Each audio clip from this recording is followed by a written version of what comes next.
It is Monday, November 18th, 2024. This is a meeting of the Redevelopment Commission for the City of Bloomington, Indiana. Let's begin with a roll call, please. Sue Scambaluri here. Randy Cassidy here. John West here. And Lori McRobbie may be on her way. I know that Deborah Meyerson is not with us this evening, so could we have a roll call of sorts of staff, please? Larry Allen Eagle. Anna Killian Hansen, hand. Jane Coopersmith, Economic and Sustainable Development. Great, thank you. It Okay. appears Lori's Lori's online. online. Oh, Perfect. hello, Lori. Welcome. So, Hi. let us move on to the reading of the minutes. Are there any corrections to the minutes from Monday, November 4th? Seeing none, may I have a motion to approve? So moved. Second. It's been moved and seconded. All those in favor indicate by saying aye. We need to do a roll call. since Oh, we have to do a roll call. Lori Forgot about is that. Virtual, we just need to do a roll call. Okay. As we come around, please indicate your support for approval by saying aye. Randy? Aye. John? Aye. Lori? Aye. And Sue Scambaluri, aye as well. Thank you, those are approved unanimously. It's moving on to an examination of claims registers. Are there any questions from commissioners? Okay, got 3 questions.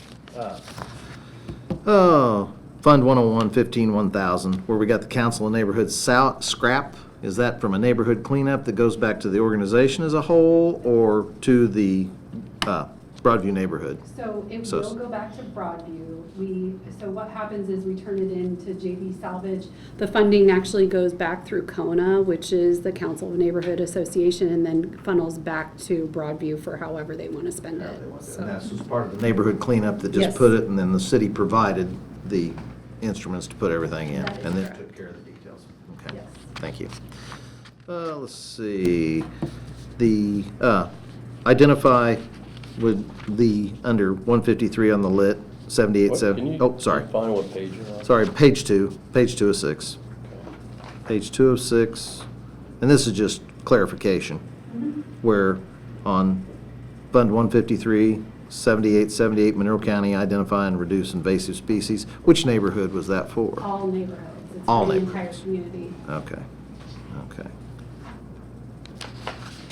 Let's You see. had one more? Yep, we've got 2 more. Actually, U3 advisors, this may fall under Hopewell. What our total overall left on that, since we're now getting into Hopewell East? are- It appears that there's about 166,000 left on that. On the contract? Mhm. And that's on page 3, John, sorry.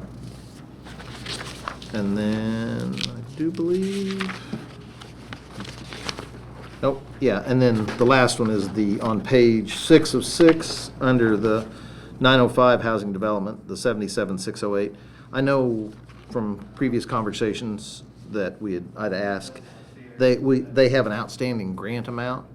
Is there any way we can go ahead and close that out, or is this something that has to happen every month? Because It's a reimbursement basis only, so Okay. they have to turn in claims to be paid. So unfortunately, that's the way that the grant agreement was structured. Structured on that, so this will be a continuation for the next, A number of things will be, yes. okay, Mhm.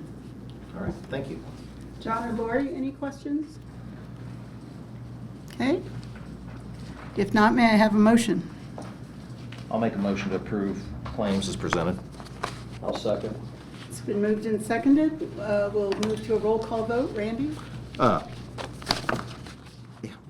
aye. Took me a minute, I was looking Had at to that think about moment, that. Yeah. John? Yes. Lori? Yeah. And Sue Scambaluri, aye. So thank you, everyone. Let's move to an examination of payroll registers. Are there any questions from commissioners? Seeing none, may I have a motion So moved. to Second. approve? Second. I'll take it to approve. It's been moved and seconded. All those in favor of approval indicate by saying aye. Randy? Aye. John? Aye. Lori? Aye. And Sue Scambaluri, aye. Okay, thank you, everyone. And let's move into reports of officers and committees. Is there anything from the director? Anna? No report this evening, but I'm happy to answer questions. Thank you. Mary Ellen, legal? The only report I'll give is just as a heads up that we will have our annual informative presentation at the next meeting, so the first meeting of December. That is where we invite all of the overlapping taxing units to attend. This is a separate statutory requirement that we invite them to a meeting of the RDC for that presentation. And Reedy Financial will see us again at that time as well. They're presenting your spending plan tonight, but then they will do kind of an annual report update. It's just a presentation that's given, so we may have some guests here with us if they choose to attend. Otherwise, I'm happy to answer any questions. Better get more seats. Yes. Yeah, just on that particular one. Is that something where we send out the invitation, or is that just public noticed? It is, invitations are sent out specifically to the taxing units. And Reedy Financial is doing those. We looked at them, we approved them, so they should be sent out any day. Thank you. I don't see Jessica. Do we have a She's tre- online. Oh, Yep, there she is. is there a treasurer's report? Your treasurer's report tonight. Happy to answer any questions if I can. And Cheryl may be in attendance to also take notes and follow up. Okay, great. She's going. I can't tell the audience if she's there or not, but we will both follow up and if we need to. Great. Thank you, Jessica. Business development updates. No report tonight. Thank you, Jane. Hopewell updates. Hi, Mary Kropinski here for JS Held.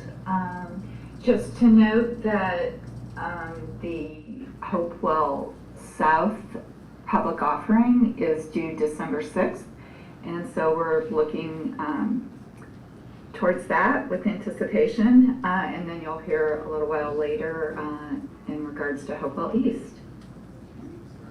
Just here to answer any questions otherwise. Okay, thank you so much. And is there a CDFI update? There is not. That was an error that did not get taken off from last time. Is that? That's not a standard addition to the agenda. It was just a a oops. one-time report, yeah. Got it. I mean, annual, we try to hear from them annually. Okay, great. That takes us to new business, and in particular, Resolution 24-880, the approval of Trades District Conveyance Agreement with Dimension Mill, Inc. And who will be speaking to this? I can start out. We also have John Fernandez in the room with us, and obviously Jane can add anything that I may miss. So this is something we've been talking about for some time now. Obviously, the RDC started out by recently re-updating the appraisals for the Trades District properties to get new fair market value for those that we are required to do by statute before offering them up. Those have been offered publicly. Indiana University was awarded a grant from the Lilly Endowment, the College and Community Collaboration Grant.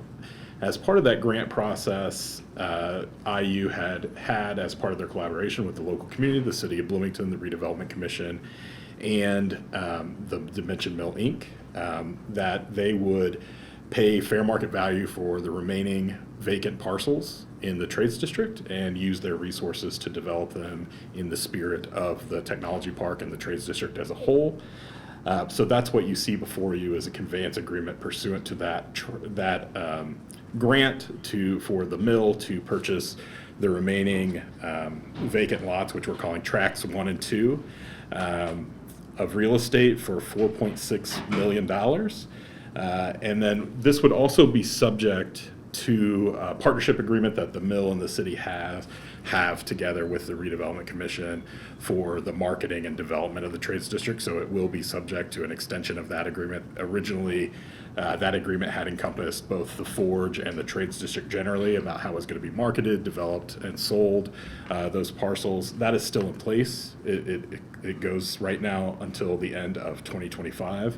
So you will have an amendment to that agreement also brought to you, just so you know. So there are still requirements for the mill to follow as part of this partnership agreement that will extend through the life of the grant, which is 5 years approximately. Otherwise, I'm happy to answer any questions, or if John or Jane want to add any other details. John, anything to add, or Jane? Or not? If there's questions, I'll be happy to answer Okay. them. Yeah. Great. Questions from commissioners? John? Yeah, can you remind us what the appraised value was for each of those tracts? I think that this would be the average of the appraisal. So the $4.6 million is the average of the appraisals for the tracts. I could get you That's the good enough. Yeah, okay. Additional questions? It looked like Lori had a question online. Yes, Lori? I do, and this, it may be something that's standard, that I'm just not familiar with. On page 4, item 5, the reversion to the redevelopment commission should the mill not execute, which seems unlikely. I noted that it would come back to the commission at the purchase price, meaning the price that is being paid today. So nothing different, it's not going to be reappraised, and we would That's correct. We've done these a couple push of. it back for more. We've done this a couple of different ways in these conveyance agreements.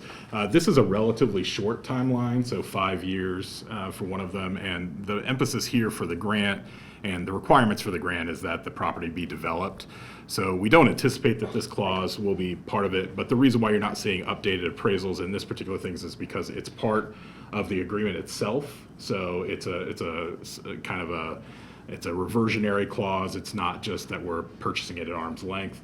I think the other concern we're trying to address there is to make sure that we're incentivizing development, that there's no land banking here to increase the fair market value, that a profit could be realized on not developing these parcels.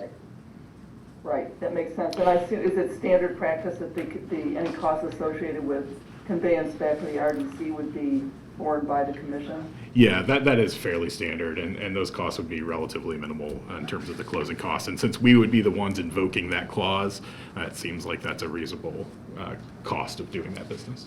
Okay, thank you. Just wanted clarification. Good question. Other questions? Yeah, I've got a John, please. question this is probably for John. Does the mill intend to do a survey? And the only reason I'm asking is that you're probably not going to get that done in the due diligence period, so so it'd be kind of a conflict if you were really going to go do it. Yeah, I mean, Larry and I talked about that. If anything, we would do an updated survey. I doubt it's going to be necessary as part of the conditions. We'll probably end up doing one anyway, just to prep for any future leases or sales of the property. Which is fine. Yeah. You probably wouldn't be asking for an extension on the due diligence. No, highly unlikely. Okay. And the survey's been completed relatively recently with very few changes to the real estate. So in terms of the update, this is not like starting from scratch on a brand new survey. Right. One of the things we do have to have completed, just in terms of the timeline to know this is not survey related, but particularly the phase 1 environmental, that will have to be completed before the closing of the sale. And that has to do with EPA regulations. So that's one of the things that'll have to be updated. Yeah, we already have one done. It's now Correct. an updated situation, so we're not gonna be in a survey situation where we're in a line waiting. That's right. And the other thing is, anytime a purchaser is going to purchase land like this, it's a good idea. It's very wise to have an updated phase 1 for environmental and liability reasons. Yeah, I mean, the city has shared all of the phase 1, phase 2, additional phase 2, all related to the trades district that were done a few years ago. And so we're very comfortable. We know what the property is and very comfortable with it.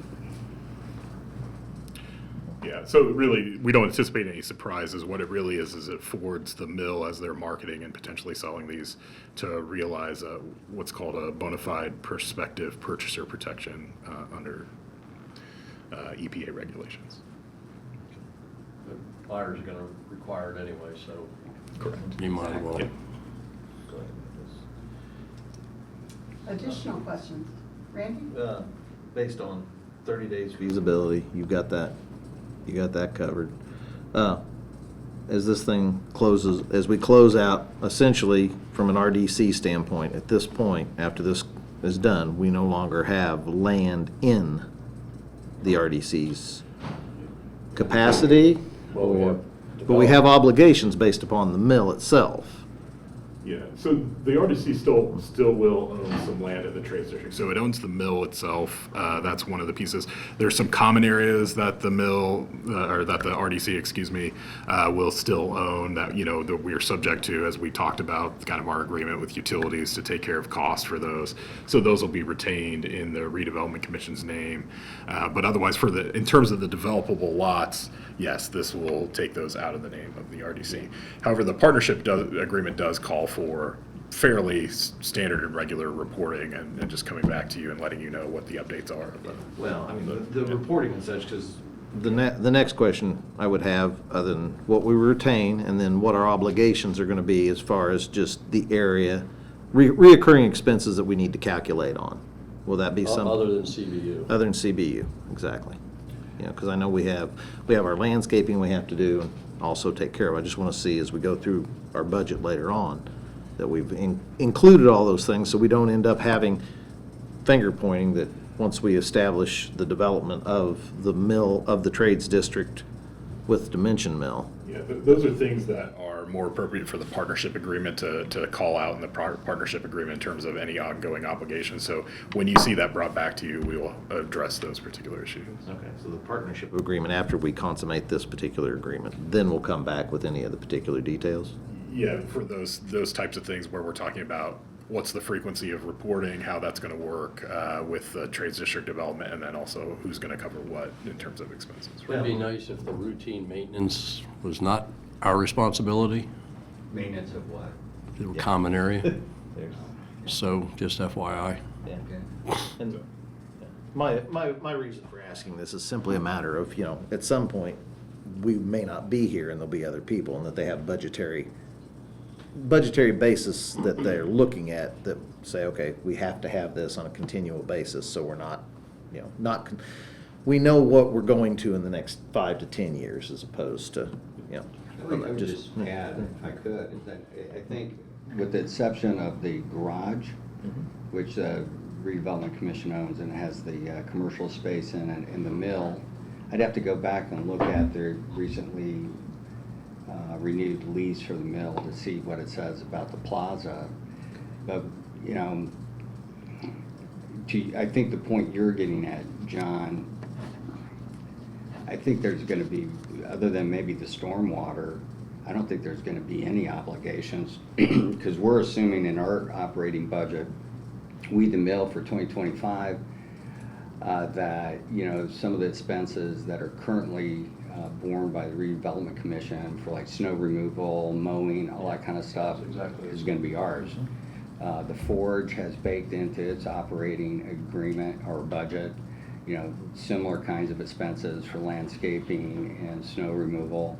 The hotel will, when that closes, they'll assume those responsibilities as well. So really, the only thing that may be there is the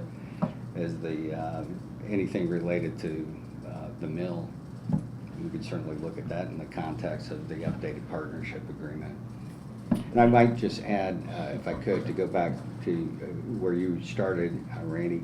Ann Bono's here as well from Indiana University. She's part of the university relations team, and they're the ones that are very involved in the CCC grant. And so if you have any questions, she's here as well. But the grant, what we had contemplated was actually closing in 2024 as part of the milestones with the endowment in terms of what we're doing. So unless there's some huge surprise, which like Larry mentioned, I don't think we anticipate any surprises with the environmental or the title that you'll be presenting. We should, the goal is close this year. Okay, close. Well, in that actually 2024. answers the question. I knew that you had to line these two up. Yeah. And you can't close with us until you've got the grant money, and I was gonna ask that question. Yeah, so the process is pretty straightforward, and you may want to dive in if you want, but the way it's set up is that once the RDC approves the contract, the mill board approves the contract. As we get a little closer to closing date, we'll prepare a draft closing statement so we can get a really good handle on all the costs associated with the transaction. There is a Trades District Advisory Board, which is the governance body, community governance body for the Lilly grant. They'll receive all those documents. They will provide the final approval, if you will. And those funds will get transferred to the mill, and then the mill will transfer those funds to the city at closing. I'm good. I don't have any further questions. Grants a 5-year burn off, decreasing, or when I'm referring to the grant, we have a 5-year, what I refer to as Which grant are you referring to? the CCC grant. Yeah, the grant itself is 5 years. There are different components to the grant. Some of those projects, like this one, are, one shot done. There's the, as it relates to the mill, there's funding for tenant improvements to the forge. We anticipate spending all of that in 2025. There's additional money that we'll have to, work with the RDC and Historic Preservation and others for potential expansion of the mill.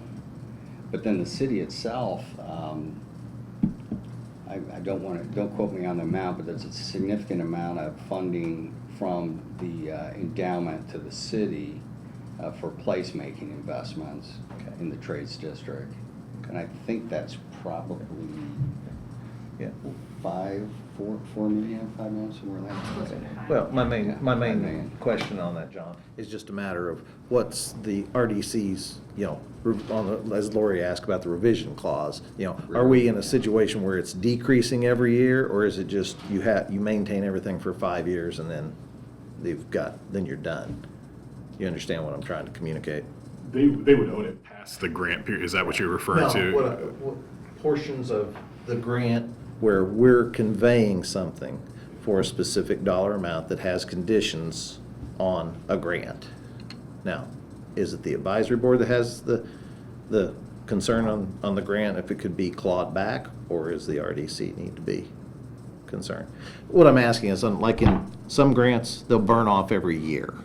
They draw down. They draw the down on a yearly balance. basis. Yeah. And others, it has to convey, just like our economic development grant for the forge, it had to go 15 years. Is this one Oh, no. a 5-year?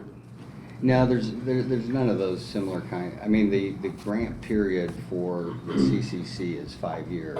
Okay. And there's specific budgets allocated either to the mill or to the city of Bloomington for specific component projects that are funded by the grant. And it's anticipated that we will spend down collectively the entire amount of funds within that 5-year period. Okay, so that's what the basis is. So it's going to be lumpy depending on which projects go in. It's not a straight burn off, and the dollars are transferred immediately. It's not a 5-year.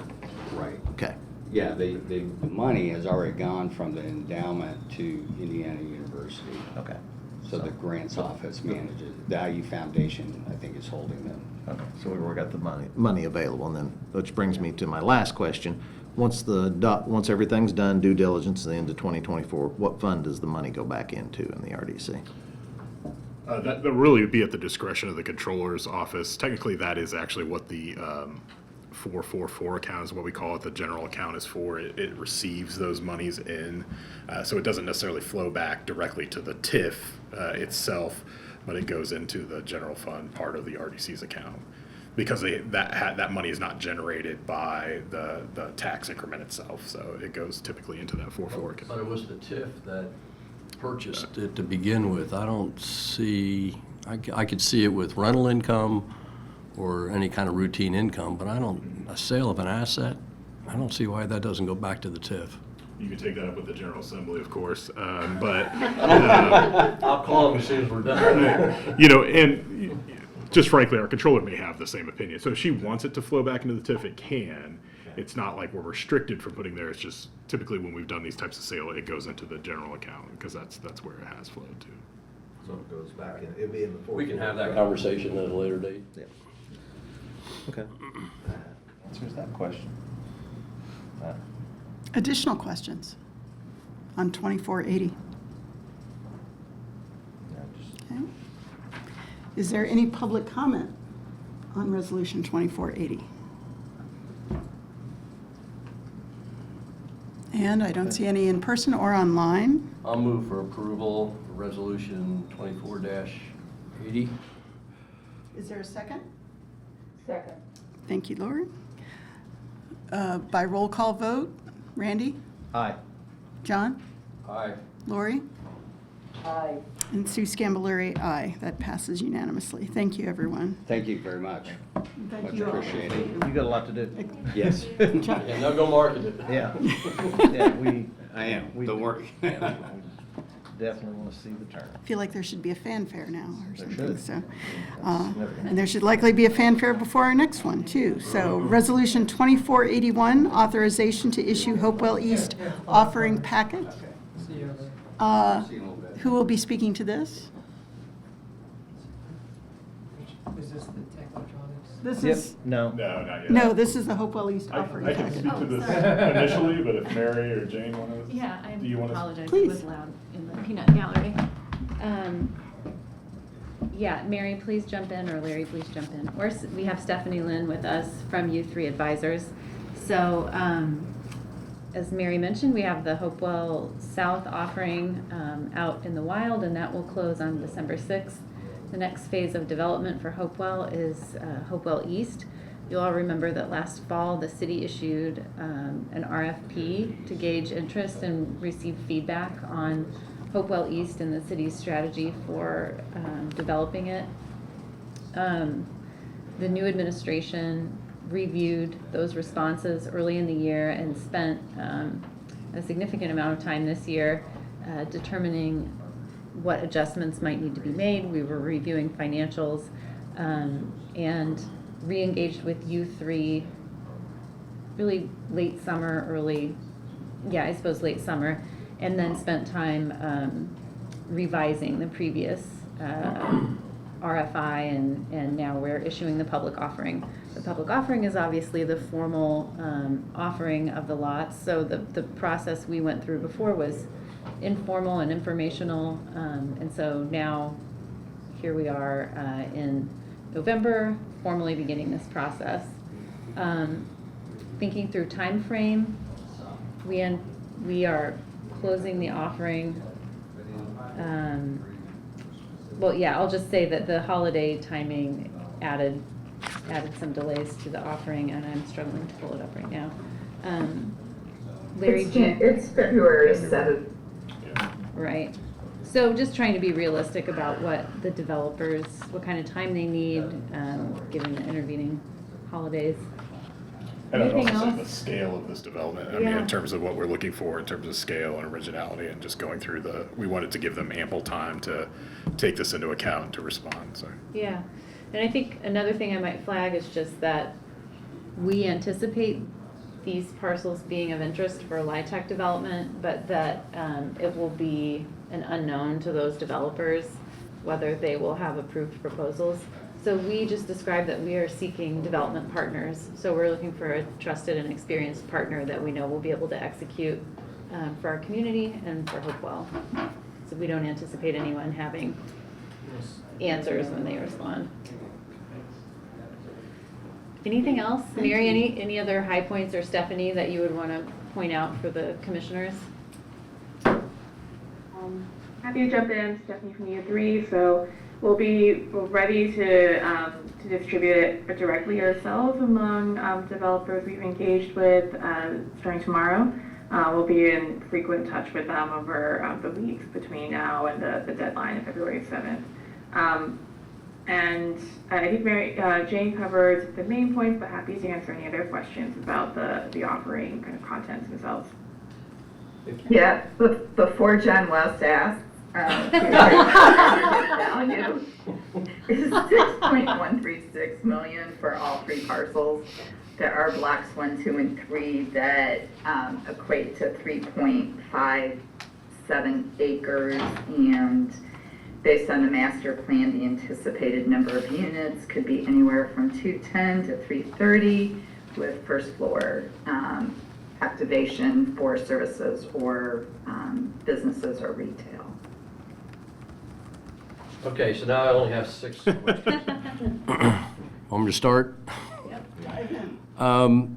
The deadline for submittal is the February 7th at noon, but it's also the same day and time of our consideration. Don't I'm just asking, don't you usually want to lapse kind of between them?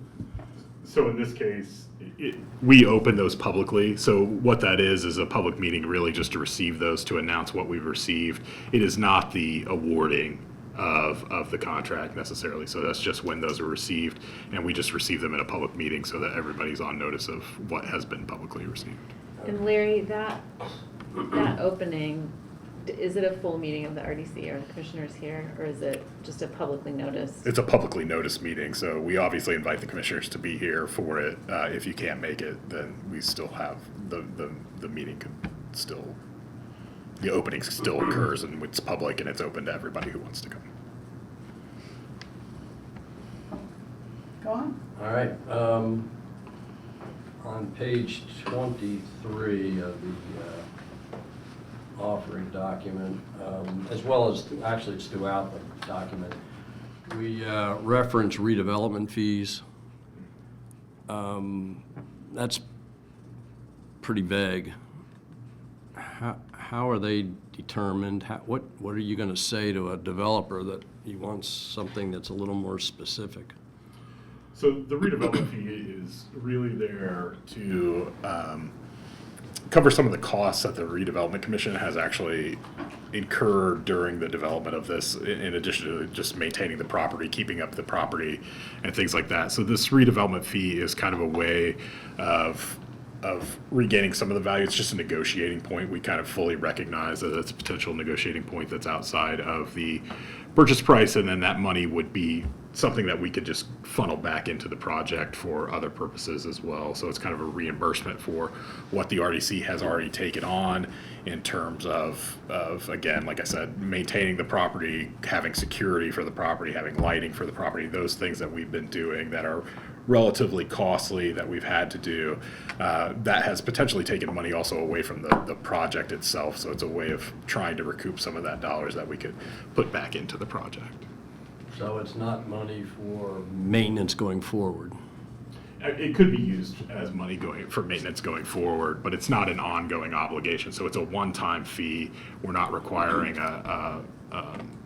Annual commitment. Yeah, an annual commitment. And there's through any no development. standard number that you're targeting here, that's just a open-ended question? We'd want to do it on a per unit basis. I don't think that's a number that we've arrived at. I don't think it was in the we've offerings. discussed different numbers, and this is a structure that is used in other communities in Indiana. So I'm just observing that it's not going to be totally unusual, but to Larry's point, we anticipate it to be a negotiating point for both sides, I guess. All right. Page 25, the same document, there's a nice graphic, and then there's a paragraph under it. And maybe it's me, but I don't understand what we're really saying there. So that caption goes with what follows the page break. On 26, yeah. Right, I saw that also. And so I think it's just observing that the red dotted roads are not funded. So we're kind of spelling out, maybe not very clearly, what infrastructure commitments the city has made and is investing in or has invested in, and what infrastructure, what roads specifically, the city has not identified funding sources for. So what it would do is, yeah, put them on notice. For instance, if you're bidding on lots 1 and 2 in Hopewell East, it tells you that likely will trigger under our planning ordinance improvements to Morton Street, which is immediately adjacent to it, which we have not already contemplated, we have not already funded. So those would be on the developer potentially to fund. So the first sentence, the improvement of extant red, what does that mean? So if the roads are extant, and if the roads exist already and they're red, then improvements will likely be required. So we need some plain speak there. That was new.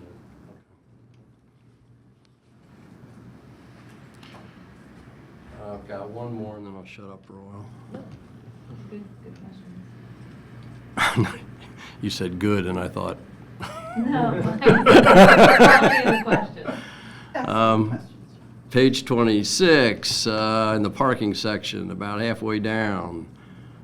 Is that a typo? Yes. Wibble is not a word as far as I'm aware, so. I didn't think we- extant was either, so. Extant is a word, but wibble, we should change to while. Okay. All right, I'll defer to Randy. Randy, dive in. Well, my main objective, or main concern in anything on this is the lack of predictability in regards to what a developer is going to be looking at. Because, you know, if we're, just like dealing with roads, utilities, anything that falls under the public purview, to say, okay, well, you can do this, you can't do this, but we know what our extent roads are, they're built, and if we know they need to be upgraded, how do we get predictability to a developer when they're looking at this? And that's part of the concern I have, because, you know, when we're talking 330 units here, and overall we're talking 900 units, and we're looking at the total dollar amount, you know, it just seems when we're asking the private industry to come in and help solve some of our problems, that looking and saying, okay, here's the roads and we know what's going to have to be done. And here's what we anticipate the cost is, because, you know, we have a very good public works department that's really good about saying, here's what we anticipate the costs are. And that's my biggest concern with the RFP, is simply a matter of putting it out there with unknown things from either roads, utilities, responsibilities, because redevelopment fees, and just the unknowing, because if you don't know, you will guess, and ideally you should guess high, but it'd be nice to take some of the unpredictability out. And I don't know the proper way that would occur in order to be more consistent on our public infrastructure portion. I do take the point specifically that the redevelopment fees are ambiguous. And we're asking them to make a proposal, I guess, within this document. That's valid. I mean, anything that you say is valid, but in terms of the roads, I think that developers who are in the business of providing responses to documents like this will have both ballpark numbers that they use when they're looking at infrastructure all in, and then given the time frame, we do anticipate that people will maybe get some estimates, cost estimates for building these roads. So I think that it would be concerning if we put specific numbers in the document and construction costs escalated, or there were some other change that we couldn't control, then the RDC would be, you know. Not even necessarily. I you know, Okay. Yeah, go ahead, Sarah. I don't know if I will plan here. When we look at the responses, and, you know, we've asked for a very detailed pro forma as part of the response, just as we did with the RFI. We're able, and particularly kind of going back and clarifying responses and so on, we're able to break out just what their costs are, what they're attributing to the building itself versus infrastructure versus whatnot. So there's a way we can kind of tease it out and be able to compare what are the differences across the responses, as well as, you know, if we remove the infrastructure question, how do we evaluate proposals? And then if we bring back the infrastructure question, now how do they look? Right? So we'll have a lot of information available. Yeah, and to your point. Randy, I wanted to add that as our attachments, we're also including the infrastructure drawings of what's already been constructed and in place. So that takes a lot of question mark and gives them some information right in their hands, along with the public offering. Yeah, 'cause we've master planned this extremely detailed. And as we look at that whole area, you know, getting to what we've asked for, and then, I mean, they're gonna have to, whoever does a proposal, they're gonna have to do a significant dive into our UDO. and to identify exactly what it is. So anything we can do that helps give more clarity in regards to the RFP. I know everybody's worked on it, they've worked on it hard, but I just want to make aware that public infrastructure, long-term maintenance costs need to have some predictable public portion of it rather than finding out afterwards, or the developers say, well, we think we can do this, we can't do this, then we come back and based on our UDO and what we have, that the master planned detail we have from the buildings we want, the walkable, cost effectiveness, we don't degrade it by throwing degrade the quality or the cost we're looking at by saying, well, we're going to have to do all the public infrastructure on a private situation because, we don't know. We've run into enough unpredictability in Hopewell at the present moment. Yeah. I just want to try to smooth that out I as we think go. to simplify that, just be careful what you ask for. Exactly. You want to be LEED certified, you want affordable housing, and you want all this other stuff. Well, we just have to be conscious of that when we're looking at the offerings. So, but we do need to get it on the street.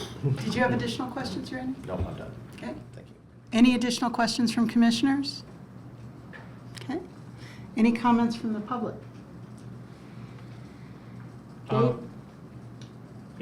Dave Baskins with the Beach Grove Bulletin.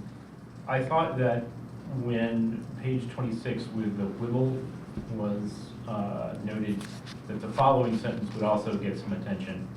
And I think there's just some words in there that should be deleted. So I think the sentence is supposed to read, all proposals should identify whether their plans include use of this garage. But there's other words in there that I think was like Thank from the you. previous draft. Thank you for catching that. We'll be amending that.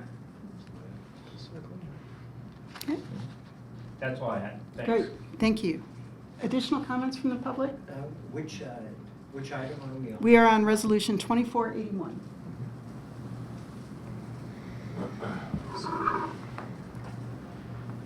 Seeing no further,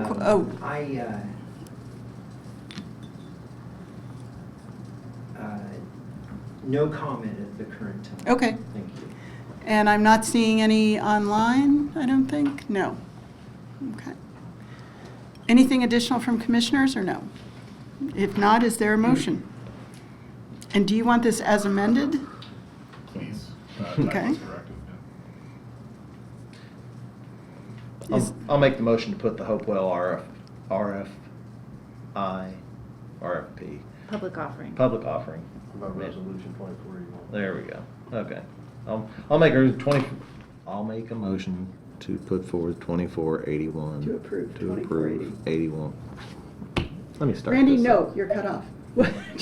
Go ahead, I'm kidding. No, go ahead. 20, As amended, yeah. Approve resolution 2481 as amended. And is there a second? second. Thank you, Lori. So we'll do a roll call vote on this. Randy, Aye. could you begin? John? Aye. Lori? Aye. And C. Scambaluri, aye. That passes. Thank you, everyone. Put it out, And see what let's- we get. And we look forward to updates as those come in. Resolution 2482 is next up. This is the approval of an amendment to our consulting agreement with J.S. Held for Hopewell. Who will be speaking to this? Do you want me to speak to it? Yeah. In terms of, so we had extended this is agreement that JS Held, as obviously they're on this call and serving us very well here as a consultant to the whole entire Hopewell project. Currently, that agreement is set to expire on December 31st, 2024. There are still outstanding funds left in the purchase order that we have not yet expended, and we think that it's worthwhile to extend that agreement further until July 1st, 2025. However, not to approve any new funding at this point, to rather spend down the funding that we've already allocated to this particular project. So the overall amount for this contract, just so you're aware since its inception, is $627,342. But this doesn't add any additional money to that. It just extends the deadline for the expiration till July through second quarter of next year, essentially. So You said 627,342? I did, yes. Commissioners may have questions about our longer-term strategy for project management. Also, which I think I can speak to publicly, we've been really lucky to have the support of JS Held on Hopewell in helping us envision and begin the process of transforming this site. But it has been a desire of the new administration to bring project management, capital project management in-house at the city. So we currently have a job posted on the city website to hire a capital projects manager that will be on the internal team supporting Hopewell and any other capital projects as they come online. And the extension of this contract will ensure that when we do bring our new team member on, we will retain access to JS Held, and we've talked with Deb about this, and just be able to have their support transitioning this very complex project. Thank you. Questions from commissioners? Just answered one. If not, I have a question. What remains unspent? You said we haven't spent down all of our funds. What remains if the total package is 627,342? I think it's in the neighborhood of 60,000. Okay. And are we confident that will carry us through July then? I believe at the rate that we are expending funds, it will be, yes. I don't think we necessarily need to get all the way to July, but we want to leave that possibility open. Okay. Any other questions? Okay. Is- Last question. That'll get us through the offering time and the responses and be able to move forward. So as when project comes in, JS Held will still be assisting us in the evaluations. Well, that's what Okay. U3's for, too. I know, I'm For just making Hopewell sure. South and Hopewell East, there's still Hopewell West, Yeah, that's- which we plan to do early next year, so there will be a process for that as well. So likely would get us through the preparation of Hopewell West. Well, the reason I'm asking, some of these RFIs get delayed and extend on past. I just want to make sure we keep the same people in as we're reviewing these, so we have continuity. Okay, thank you. Additional questions on 2482? Okay. Seeing none, is there public comment on Resolution 2482, either online or here in person? Yeah, and I'm not seeing any online here in person. If you would, please state your name for the record. My name is Joe Davis. I represent the taxpayer objection petitioners of Bloomington and Monroe County. And I think that it would be best to keep that money in reserve and let the contract go ahead and sort of reach its endpoint, such that we have time to evaluate how the money that is potentially left is going to be responsibly, or direct how that money is going to be responsibly spent. And we don't feel at this time that we know enough about what is yet in store, and as far as moving through the sale or the RFP and the sale of the property. So we would rather that money, a stay be placed on that money until we can look more closely at what's going on. And that does not mean that JS Held could still be contracted to provide consulting services from a different budget. But in the meantime, we feel that money that is unspent should stay, and it should be placed in an escrow until we can further look into exactly how that is being proposed to be spent. Thank you very much. Thank you for your comments. I'm not seeing any comments online. Okay, so it comes back to us. Are there any additional questions from commissioners? All right, if not, may I have a motion regarding 2482? I'll move approval of resolution 24-82. And is there a second? Second.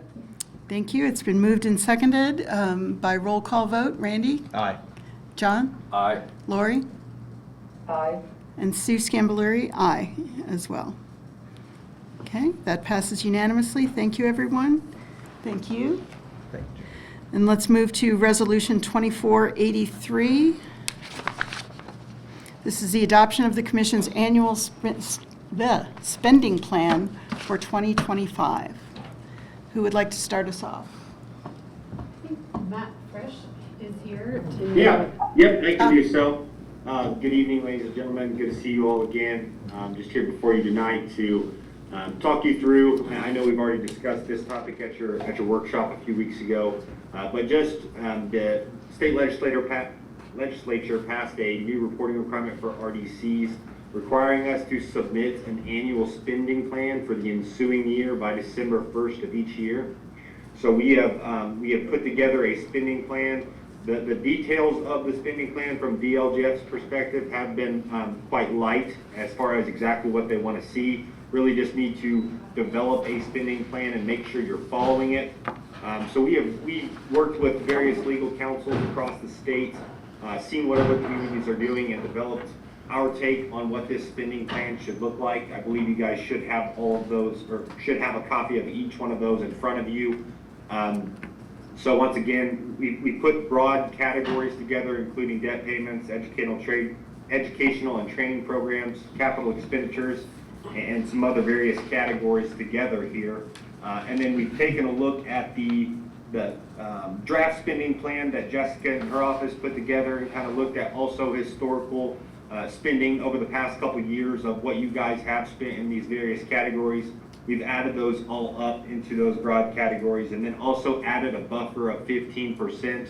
As you guys know, things pop up during the year that are unforeseen. So the last thing we want to do is bind you to a dollar amount. Something pops up next year that we need to spend funds on, and then now we have to go through the process of amending that spending plan and then going through the work of submitting that again. So I will say with the disclaimer here, this spending plan, if you guys approve it tonight, it'll get submitted to DLGF and submitted to the council.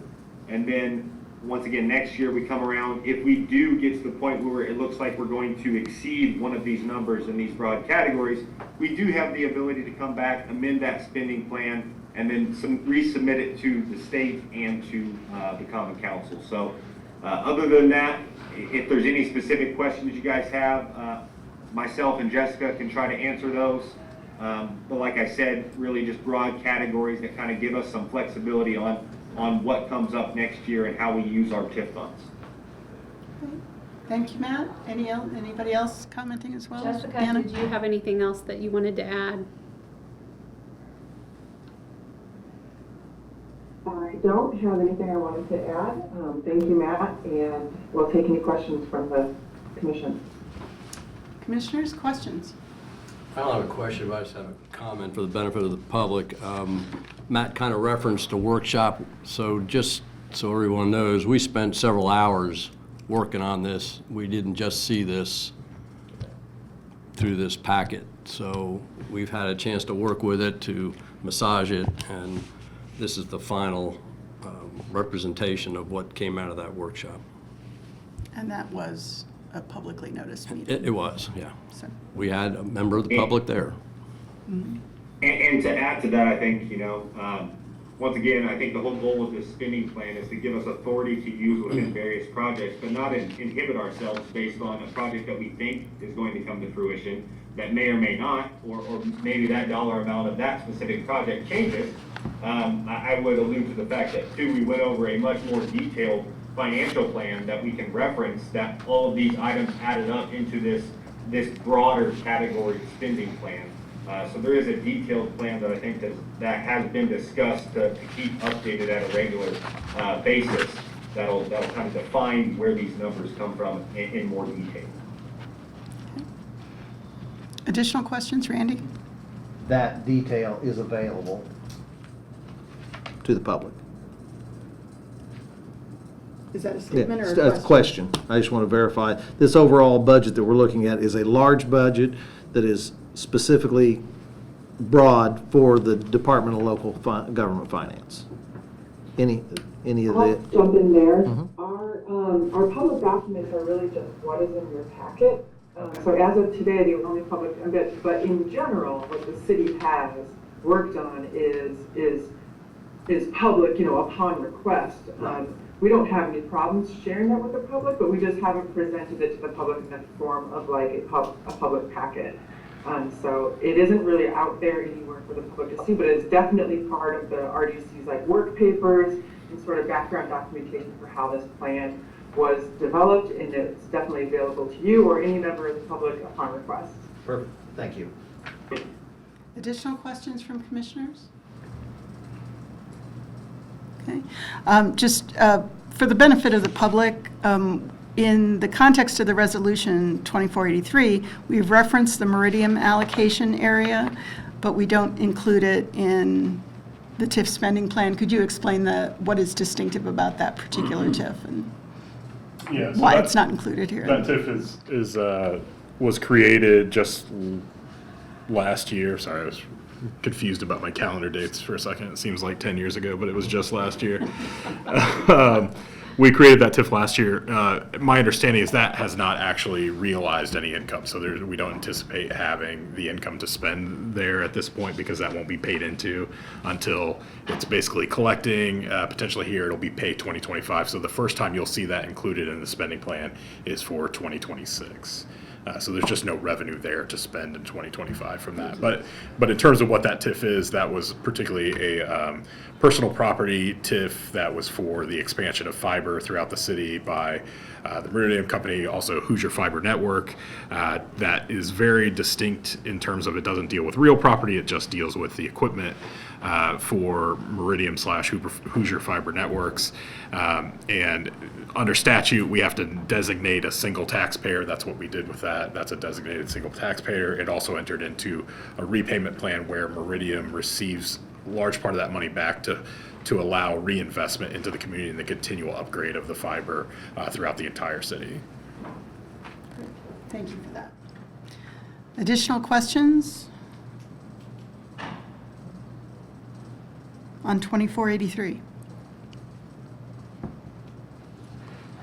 And is there any public comment on resolution 2483? Yes. If you Yes. could state your name for the record, please. Joe Davis, representing the taxpayer objection petitioners, or TOP. We definitely are against approving this budget. I mean, just general information about how much money. This is very sizable. I mean, just under the consolidated allocation area, it's almost 31.5 million. So we definitely are requesting the details that this is our public request.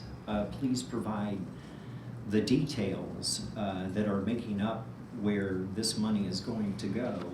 So at this point, we absolutely cannot support the passage of this spending plan as is without further information. It's, there's just this single page and then there's the resolution itself. I mean, is this serious? Is this the way it's typically done? I find this unacceptable. We find this unacceptable. So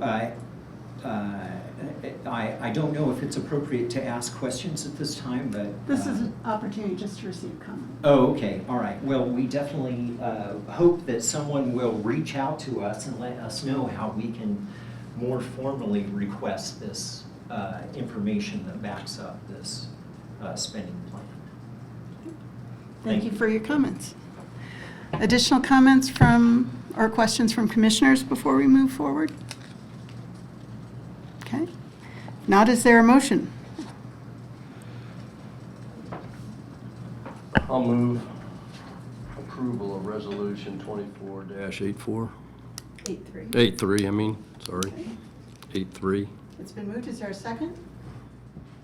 Second. Thank you. It's been moved and seconded by roll call vote. Randy? Aye. John? Aye. Lori? Aye. And Sue Scambluri? Aye. So resolution 2483 passes. Thank you, everyone. Moving to... Thanks, everyone. Thank you. See you next meeting. Resolution, that takes us to Resolution 2484, approval of agreement with Tech Electronics of Indiana for the Forge. And I think Chris Yoli with Level. if you would restate your name and Sure. your affiliation for the record. So Chris Cioli with Weber Brothers Construction. We are the construction manager on the Forge project. The request is to provide a change order to Building Associates. In summary, when the project was bid, the card access readers and cameras were not in the budget. They were to be provided by others. After additional review, they decided to incorporate that into the project. Additionally, in the project, specifically it said for the servers and the racks and the cabling was to be provided by others, or whether that was city, IS, or whoever, it wasn't in the project. In order to make the cameras and card readers function as they should and have the programming required for those, funding is needed in order to purchase that equipment. One thing that I wanted to highlight is there are other bid packages on this project. There were 5 bid packages. They all had contingency allowances. Some of them still have healthy amounts of contingency remaining, which will be issued back to the RDC through deduct change order upon completion of the project. Can't run this portion of the work through the other bid packages though, because they've already been hired through Building Associates to do the work. So you're kind of mixing contracts and trying to get people to do work outside of their scope if you try to funnel it through somebody who has contingency. So when it's all said and done, we'll pay Building Associates a little bit more to fund the required equipment, and then deduct change orders will come back through other packages, should offset relatively close to being a net zero. Okay. Additional comments from staff? If not, questions from commissioners? You answered the question. When we roll the whole project up as a whole, we're going to be at a sum zero where we're not going to be coming back asking for additional. Correct. Okay. There should actually be a credit back to the RDC. I mean, so Friday's a grand opening. We know where the balances are. Providing any significant unforeseen circumstance, which I have no idea what that would be. We're trying to close things out at the moment. And this gets our building secure. Yeah, so it's on guard system. Sorry, yeah, on guard badge readers. Also within this is the purchase of the proximity badges as well, so they can issue those to tenants, city employees, RDC, whoever that. They can use those in lieu of keys.